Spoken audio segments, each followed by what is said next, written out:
Parks, and I'm here with Peter Carpenter. He's been in the studio this week setting an excerpt of a piece that he did from The Sky Hangs Down Too Close, which was a Monkey Plush show. Am I correct? He is an associate professor at Columbia, and he works all over the city doing all kinds of fascinating dance-related things. He most recently worked on a project, a film called Fanfare for a Marching Band. Do you want to tell us a little bit about Fanfare for a Marching Band? Sure. Fanfare for a Marching Band is a dance for camera film that's made with a 30-piece punk rock marching band called Mukapatsa. Plays all over the city. And it was created with a grant from the Experimental Media and Performing Arts Center in Troy, New York. Their Dance Movies Commission. And I've worked with Danielle Wilmuth, the director of the film, as a producer as well. Great. Should be exciting. Is it showing in Chicago sometime? It's showing on August 21st at the Museum for Contemporary Art as part of the Chicago Dancing Festival. Excellent. I'm assuming that's on the MCA website somewhere. That'll be up there somewhere. Right. Yeah. So check out the Museum of Contemporary Art's website if you'd like to take a look at that. I mean, we love the local Mukapatsa. We sure do. They're great. Good peeps. The good peeps. It's true. All right. So this excerpt from The Sky Hangs Down Too Close is a commentary on our relationship to money. Do you want to say a little bit about what we're working on? Yeah, the evening-length work that I made in 2008 was based on a play by Bertolt Brecht called Jungle of Cities. And that was created over a pretty lengthy rehearsal period with the company. This excerpt is really about how thinking about bodies in relationship to money, and how does money, how can money move bodies, and how can bodies move in response to or react to money. So I try to set up kind of economies of composition and choreography, competitions for space, we play actually with the dollar bills a lot, making the dollar bills into kind of toy weapons at points. Some of it's very silly, but also kind of silliness around some very serious ideas. Yeah, yeah. And I have to say that I really appreciate, I feel like in relationship to other art forms, music, especially other visual arts, I feel like dance doesn't always approach activism and kind of commentary in the same way that other things do. And I think it's really nice that we have this look at a different reinterpretation of how we're working with societal problems. I feel like a lot of dance is, personal relationships and how two people and two bodies work together, which is beautiful and universal, but so is money. And our strange relationship to it in our culture and other cultures. And I think it's an important thing for dance to do. Yeah, I think that, my interest in issues of social justice in dance is really about the place where issues of social justice and issues of, social woes, if you will, come down is on bodies, right?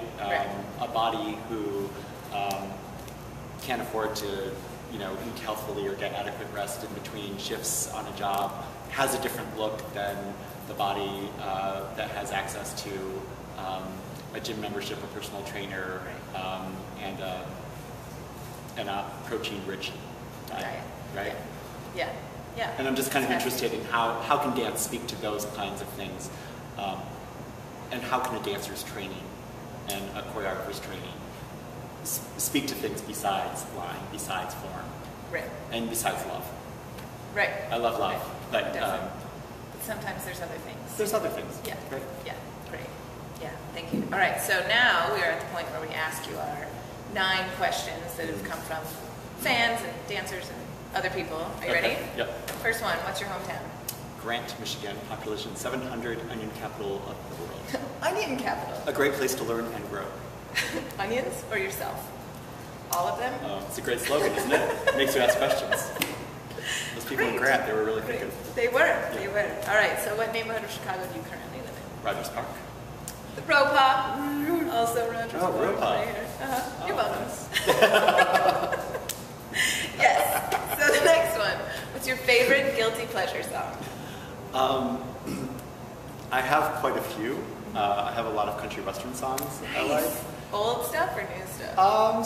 I started off on like an old classic, like, oh, Alison Krauss is cool, like, oh, Emmylou Harris, like that's legit. And now like, yeah, some of it's not so good. I would say that like Culture Club, like Boy George, like Church of the Poison Mind is really good. Like, I sometimes find myself listening to my iPod and Annie Lennox will be on repeatedly, and I'll be having like profound emotional reactions to things playing in my ears while I'm walking down Michigan Avenue in front of my students. That's good. Awkward. I like it. Yeah. That's fine. That's fine. That's what they're for. That's what that's for. Yes. Okay, so... The students? Yeah, that to too. witness my emotional breakdowns. No, that's what the music is for. Oh, to bring the... right. Yeah, the students can't be helped. Cut. It's true. Okay, students so can't be helped. moving on to the next one. What was your worst side job? I worked at McDonald's for 3 weeks on the grill. Right. Yeah, well, I had a summer gig in a theater in Grand Rapids, Michigan, and it wasn't enough to make the money I needed to, so I needed a paycheck. So there's that. Pretty rough. I bet. Pretty rough. I bet. And, you know, how grateful are we that that was just a side job? Yeah, and I'm really grateful it was only for 3 weeks. Right? Amen. All right, so what's your favorite non-dance activity? I love to cook. Yeah. Me too. I'm not a fancy cook, but I like to just, I like the act of chopping and sauteing things. It's fun. Right. Yeah. Excellent. Excellent answer. What is the worst advice you ever got? Have another drink, you'll feel better. Oh, delightful. Maybe it did for a minute. Yeah, historically it's not worked so well. Not so well. All right, flip that. What's the best advice you ever got? You know, I don't know. I had two advisors in grad school. There were two faculty I worked with a lot. One was Victoria Marks, the other Susan Foster. And at different times they both drew my attention to the fact that time is the most precious commodity we have. Victoria Marks was talking about how she made these dance for camera films that got played on the BBC. So like they were broadcast for like thousands and millions of people, right? And how she was aware of how important it is to pay attention to what you're asking of people's time when they're watching these things. And then Susan Foster, when she was working with me on some writing of mine, she just said, like, you need to determine how you want to spend your time. Do you want to spend it dancing? Do you want to spend it writing? Do you want to do a bit of both? Right. And I think that's probably the best advice. Pay attention to how you spend your time. That's great. What attribute do you most admire in other people?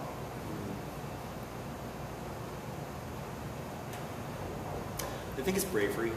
That you might be scared, but that you're not acting in reaction to that fear, but that you're bravely responding for the best interests of your life, the situation, the environment, your world, even though you are scared. Sure. Like, I love that. Yeah, that is great. Yeah. David Rakoff said something about his anxiety that was, feel the fear, do it anyway. Yeah. And it's true. It's hard. It is. It's hard. Yeah. It takes great. practice. Sure. Sure. All right, so the last one, what was one live performance moment that affected you? And it could be your own, or it could be something that you saw in live performance. Well, when I was performing, I saw a dance and I made it. No.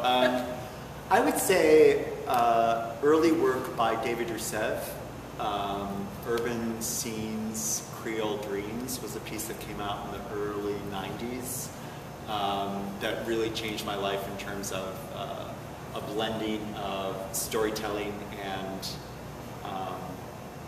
dancing that I hadn't seen before and that I loved. I would say some of the post Arnie Zane, Bill T. Jones works I thought were extraordinary, and I really remember them making an impact on me.